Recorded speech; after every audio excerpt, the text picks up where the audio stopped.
And that's the country we've become. And this was the same president that campaigned that he will solve the insecurity problem. I put it on record that insecurity is worse now in Nigeria than it was under President Goodluck Jonathan. The facts are there. In 2015, people could still travel on the Kaduna-Abuja highway. Can they today? In 2015, people were not shutting down schools in Abuja. In 2015, we didn't hear of killings of our brigade of guards. And this was the same Mr. Femi Adesina that said months ago that we will solve the insecurity problem before this administration comes to an end. And we keep having meetings over meetings that do not favor Nigeria. We are sick and tired of these meetings, ultimatums, and directives. And only to think that the president went to brief the Liberians on how to tackle insecurity. Is that not what we've become as a country? We can't solve our own problems. We are going to tell other people how to solve the problem of insecurity. I would have wondered that President Weah of Liberia would tell President Buhari, "Oh my man, how's the insecurity in your country, man?" Because we think it's a joke. Because we are not on the second end of the stick. How people now pay bandits hundreds of millions. And the government has not to be able to investigate the people that collect this money and the channel at which they take this money. How banditry is now so rife in Nigeria that somebody was joking with me the other day. He said when they release the next GDP numbers, they should please put banditry as a sector of the Nigerian economy. Because that's the most lucrative sector now. Do you know that in this one cycle of the Kaduna train kidnap victims, they've done over 1 billion naira?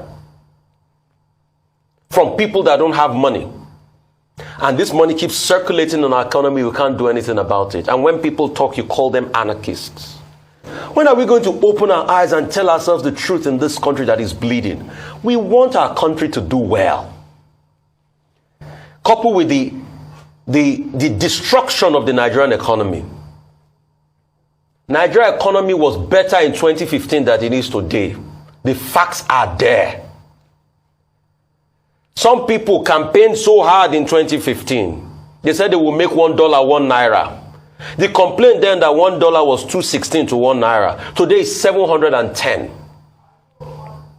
710. It's a disgrace. It's a disgrace and an apology to this same naira that used to be 80 cents.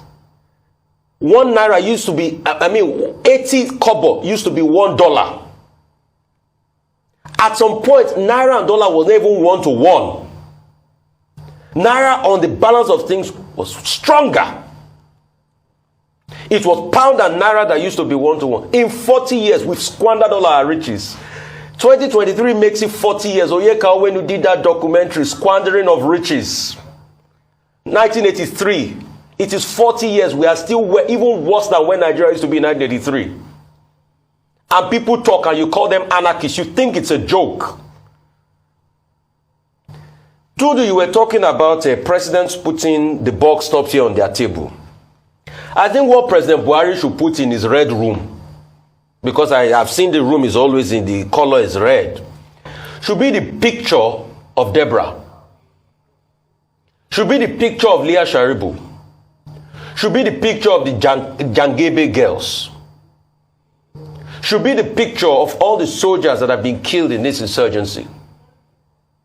Because if you want to see the true face of Nigerians now that are crying and bleeding, are the pictures of those bandits have kidnapped at one point or the other and collected 100 million naira ransom. We want a better country, and I don't think that's too much to ask for.